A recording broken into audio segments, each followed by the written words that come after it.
Hello दोस्तों, welcome back to YouTube channel RD classes. दोस्तों यहाँ पर बात करेंगे आपके यूपी टेट 2000 आपका 21 की। जैसा आपने देखा यूपी टेट आपका 2021 में होना है। अब उसके लिए सबसे पहला पायदान होता है आपका पाठ्यक्रम यानी सिलेबस। आपका पाठ्यक्रम क्या है, आपका सिलेबस क्या है, ये जानना आपके लिए बहुत ज़रूरी है।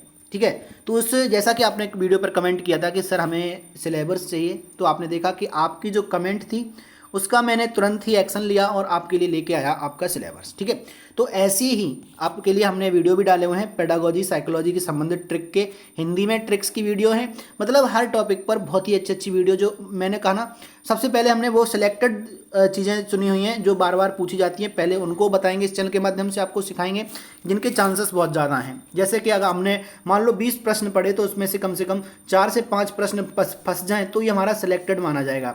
तो इसी तरह से हमें सिलेक्टेड पढ़ना है पहले, जिसमें से ज़्यादा से ज़्यादा क्वेश्चन बन जाएं, और उसके बाद हमारे पास समय बचेगा तो हम बाकी चीज़ों की कवर करेंगे। ठीक है, तो इस चैनल पर यूपी टेट से संबंधित आपको वीडियोस मिलना स्टार्ट हो जाएंगे। जैसा कि हमने कहा था 1 जनवरी से आपको कंटिन्यू मिलेंगे, लेकिन अभी बीच बीच में आपको वीडियो मिलते रहेंगे। ठीक है, लेकिन 1 जनवरी से आपको प्रत्येक विषय के वीडियो कंटिन्यू मिलना शुरू हो जाएंगे। तो आप यूपी टेट के लिए अगर आप तैयारी कर रहे हैं यूपी टेट 2020-21 की, तो आपके लिए चैनल बहुत ही इंपॉर्टेंट है। ये दोस्तों, चैनल को सब्सक्राइब करने के साथ बेल आइकन जरूर प्रेस कर लेना। इसके अलावा जो ये सिलेबस हम आपको दिखा रहे हैं, अगर आपको ये सिलेबस चाहिए पीडीएफ फॉर्म में, तो आपको हमने एक लिंक प्रोवाइड कराई हुई है कमेंट बॉक्स में। जो लिंक है वो आपके नीचे कमेंट में मिल जाएगी। इस वीडियो के कमेंट में जाएंगे तो टॉप पर एक लिंक मिलेगी, उस लिंक से आप ग्रुप ज्वाइन कर लेना। वो ग्रुप स्पेशली 2021 के टेट वालों के लिए है। ठीक है, हालांकि आप चारों तरफ से तैयारी कर ही रहे हैं, तो ये भी एक चैनल आपके लिए बहुत ही शानदार चीज़ें लेके आएगा। ठीक है, सिलेबस के साथ, मतलब जो सिलेबस में है वही पढ़ाया जाएगा। सबसे अच्छी बात तो ये है यहाँ पे। चलिए, तो ये जो आप सिलेबस देख रहे हैं, तो सबसे पहले हम बात कर लेते हैं सिलेबस में सबसे टॉप पे। देखिए, जैसा कि आपको पता होगा, अवगत होगा, सारे लोग जानते होंगे कि इसमें 6 टॉपिक होते हैं, यानी 6 सब्जेक्ट होते हैं, और उनमें से 5 चूज करने होते हैं। इंग्लिश और संस्कृत में से ये ऑप्शनल होता है। ठीक है, आपका ऑप्शनल होगा, एक लेना होगा इंग्लिश और संस्कृत में। अब एक कन्फ्यूजन और ये आता है बीच में कि इंग्लिश और संस्कृत में से कौन सा बेस्ट है, क्या लिया जाए। तो ये उनके लिए क्वेश्चन होता है जिन लोगों के संस्कृत, इंग्लिश और संस्कृत एवरेज हैं, तो वो लोग अगर इंग्लिश को प्रेफर करेंगे तो ज़्यादा अच्छा है। लेकिन जिनका संस्कृत अच्छा है वो संस्कृत लेंगे, जिनका इंग्लिश अच्छा है वो इंग्लिश ही लेंगे। ठीक है, तो ये कन्फ्यूजन दूर हो गया। अगला बात करते हैं, इसमें आपके 5 कौन से होंगे जो आपको लेने होंगे। 2 तरह के 5 होंगे, एक इंग्लिश के साथ, दूसरा संस्कृत के साथ। जैसे अगर हम बात करें 5 में, पहला बाल विकास होगा। ठीक है, बाल विकास से आपके 30 क्वेश्चन प्रत्येक से सेशन से आएंगे, बाल विकास से भी 30 आएंगे। दूसरा आपका गणित होगा, गणित से भी 30 आएंगे, ये सबको करने हैं, बाल विकास और गणित। तीसरा अगर हम बात करें आपका, तो आपकी आएगा ईवीएस। ठीक है, और चौथा बात करें तो हिंदी, ये सबके लिए आएगा। यानी बाल विकास, गणित, ईवीएस और हिंदी, ये सबके लिए आना है। ठीक है, बाकी के अगर रह जाते हैं, बात करते हैं ये 4 के बाद 5वां, या तो आप संस्कृत ले सकते हैं या फिर आप इंग्लिश ले सकते हैं। ठीक है, एक ले सकते हैं, तो ये 5वां सब्जेक्ट हो गया। 30-30 के सारे पोर्शन है, 30-30 क्वेश्चन हो गए। 30 के हिसाब से 5 में 150 प्रश्न हो जाएंगे। एक प्रश्न 1 नंबर का रहता है, तो इस हिसाब से आपके 150 नंबर हो गए। और 150 नंबर में आपको कितने लाने होते हैं, देखिए, एक तो 82 लाएंगे हमें, क्या इतने 82। देखिए, इसमें क्या होता है, आपका जो परसेंटेज है 15 का अगर हम देखें तो 90 और 82, 55 और 60% चाहिए होता है टेट पास करने के लिए। जनरल के लिए 60% और बाकी के 55% से पास हो जाते हैं। ठीक है, तो ये चीज़ समझ में आ गई। तो अगर आपको 55%, यानी आप किसी कैटेगरी से हैं, जनरल को छोड़ दें अगर, तो आपको किसी अनारक्षित से कैटेगरी से हैं तो आपको लाने हैं 90, और अगर किसी आरक्षित से हैं तो आपको लाने हैं 82। समझ गए, तो 82 और 90 पे आप पास हो जाएंगे। ठीक है, ये एक पात्रता परीक्षा है। दूसरी चीज़, ये सिर्फ मेरिट में नहीं जुड़ेगा, क्योंकि ये क्या है, पात्रता परीक्षा है, ध्यान रखना। इसमें नेगेटिव मार्किंग नहीं होती। ठीक है, नेगेटिव मार्किंग भी नहीं होती है, तो आप आराम से पास कर जाएंगे।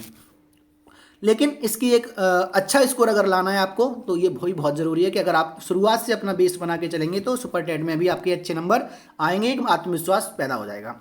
चलिए, तो अगर हम बात करें बाल विकास में किस तरह के टॉपिक आते हैं, तो देखिए, इसमें गणित को अगर छोड़ दें, ध्यान देना इस चीज़ पे, बहुत ही इंपॉर्टेंट है। अगर हम गणित को छोड़ दें तो बाकी के जो सब्जेक्ट हैं उनमें पेडागोजी आती है। गणित में एक क्वेश्चन कभी आएगा, कभी 2 क्वेश्चन आते हैं, इससे ज़्यादा कभी गणित में क्वेश्चन नहीं आते पेडागोजी से। तो इसका मतलब गणित में आपको सबसे ज़्यादा किस पे फोकस करना है, अपने अंक गणित और बीज गणित पे, ठीक है। अगर टेट अच्छे से पास करना है तो अंक गणित और बीज गणित पे ज़्यादा फोकस करना है, ना कि उसकी पेडागोजी पे, ठीक है। ये सी टेट में क्या होता है 50% दोनों आते हैं, एक आपके फैक्ट से और दूसरा आपकी पेडागोजी से। लेकिन इसमें क्या है, इसमें गणित को छोड़ दे तो बाकी में फैक्ट काफ़ी आ जाते हैं हद तक, लेकिन इसमें ये जरूरी नहीं है कि 50% ही आना है, ठीक है। तो इस चीज़ का ध्यान रखना है। अगर हम बात करें बाल विकास में, देखिए तो दो तरह से बाल विकास पूछा जाता है। एक तो बाल विकास में बाल विकास और उसकी शिक्षण विधियाँ। शिक्षण विधियाँ का मतलब होता है यहाँ पे पेडागोजी आ जाती है और ये बाल विकास आपका टॉपिक आ जाता है, ठीक है। तो यहाँ पर बाल विकास में क्या पूछा जाएगा ये देख सकते हैं, विषय वस्तु आप पढ़ सकते हैं, इसको हम प्रोवाइड करा देंगे आपके लिए। और इसको लेने के लिए पीडीएफ को आपको ग्रुप जरूर ज्वाइन कर लेना है, ठीक है। चलिए, बाल विकास में आपने देख लिया किस तरह के पूछे जाएंगे। बाल विकास का अर्थ है जैसे कि आवश्यकता क्षेत्र बाल विकास, यानी इसको कैसे पढ़ना है, यानी आप प्रैक्टिकल ज़्यादा हो जाएंगे तो आप अच्छे समझेंगे। और बाल विकास पढ़ना है अगर आपको तो आप कमेंट करके हमें बता सकते हैं कि आपको सबसे पहले बात हम एक इम्पोर्टेंट और बता दें आपको, बहुत ही इंपॉर्टेंट है, ध्यान से सुन लो कि जो आप कोई टॉपिक पढ़ना है अगर आपको, यानी कोई सब्जेक्ट पढ़ना है, तो आप कमेंट करके ज़रूर बताएं कि आपका ये सब्जेक्ट थोड़ा हमारा अच्छा नहीं है, तो सर इस पे सब्जेक्ट पे फोकस कर दें, जिससे कि हमारा ये इसमें एक सब्जेक्ट में नंबर अच्छे जाएँ तो हमारे स्कोर अच्छा हो जाए, ठीक है। तो आप कमेंट करके हमें बता सकते हैं। अगला आ जाता है, देखो सीखने का अर्थ। सीखने का अर्थ था सिद्धांत। इसका मतलब ये होगा, इस देखिए 2 तरह का होता है इसमें, एक आता है साइकोलॉजी यानी, और दूसरा पेडागोजी, और तीसरा एक नाम है इसका बाल विकास। देखिए इनमें दोनों में, इन तीनों में अंतर समझ लेना थोड़ा सा। देखिए बाल विकास में मतलब होता है कि बालक किस तरह से विकसित हो रहा है, बालक में क्या क्या विशेषताएं आ जाती हैं, विशेषताएं किसके कारण आती हैं, ये आ जाता है बाल विकास के अंतर्गत। लेकिन अगर हम पेडागोजी की बात करें तो पेडागोजी का मतलब सीधा सीधा ये होता है कि आप बालक को किस तरह से अच्छे से शिक्षित कर सकते हैं, उसका अधिगम करा सकते हैं, या एक तरह से कहें कि उसका सर्वांगीण विकास आप किन अपने मेथडों का यूज करके, जैसे कि आप कहते हैं ना शिक्षण विधियों वगैरह, तो किस तरीके से आप बेटर बना सकते हैं उसके जीवन को, उसको अच्छे सर्वांगीण विकास किस तरीके से कर सकते हैं, ये सारा सिखाया जाता है हमारा पेडागोजी के अंदर। तो पेडागोजी के अंदर ऐसे ही क्वेश्चन आते हैं कि बालक अगर शोर करता है तो आप क्या करेंगे, बालक के समझ में ये सब्जेक्ट नहीं आता तो आप क्या करेंगे, बालक ये उद्दंड करता है, क्लास में उद्दंडता करता है तो क्या करेंगे। तो इस तरह के जो क्वेश्चन आते हैं ये हो जाते हैं आपके पेडागोजी की। तो पहले बात तो बाल विकास की विषय वस्तु के बारे में देख लेते हैं। यहाँ पर देखिए मेन हेडिंग दिखा देते हैं हम आपको, शिक्षण एवं अधिगम, शिक्षण एवं शिक्षण विधाएं, इसके बारे में पूछा जाएगा। समावेशी शिक्षा निर्देशन एवं परामर्श, समावेशी शिक्षा के बारे में पूछा जाएगा, देख लीजिएगा। और इस यहाँ पर आप देख सकते हैं नेक्स्ट अधिगम एवं अध्यापन के बारे में भी यहाँ पूछा जाएगा, ठीक है। तो ये हो गया आपका बाल विकास। अब बात करते हैं भाषा, 2 आएंगी, भाषा हिंदी। यहाँ पर हम बात करते हैं हिंदी भाषा में विषय वस्तु में क्या आएगा, ये आप पढ़ सकते हैं इस तरह से, कोई दिक्कत नहीं है, ठीक है। और नेक्स्ट आप नीचे देख रहे होंगे सब कुछ दे रखा है क्या क्या पूछा जाएगा। लेकिन दूसरा आया भाषा विकास का अध्यापन, ये आ जाता है आपका पेडागोजी। देखिए 2 पार्ट आते हैं, का और खा। का में उसके विषय के बारे में, दूसरा उसकी पेडागोजी, ठीक है। तो पेडागोजी में आप देख सकते हैं किस बारे में पूछा गया है, ठीक है। उसके बाद आता है आपका लैंग्वेज 2 यानी द्वितीय भाषा के रूप में, और द्वितीय भाषा के रूप में है यहाँ पे इंग्लिश। देखिए तो क्या है इसमें विषय वस्तु में आप देख सकते हैं अनसीन पैसेज, सेंटेंस वगैरह, proverb, pronoun, adverb, adjective, preposition, conjunction, ये सब पूछा जाता है, आर्टिकल वगैरह। उसके बाद आता है भाषा 3 और ये उर्दू है। उर्दू भी इसमें एक आती है, इनमें से एक चूज करनी है आपको, ठीक है। अगला आता है भाषा 2 संस्कृत, यानी अब इनमें से एक चूज करनी है आपको, ठीक है। चलिए उसके बाद देखिए यहाँ पे क्या है, यहाँ पर विषय वस्तु के बारे में देख सकते हैं आप, किसकी है ये, संस्कृत के बारे में, ठीक है। क्या क्या पूछा जाएगा।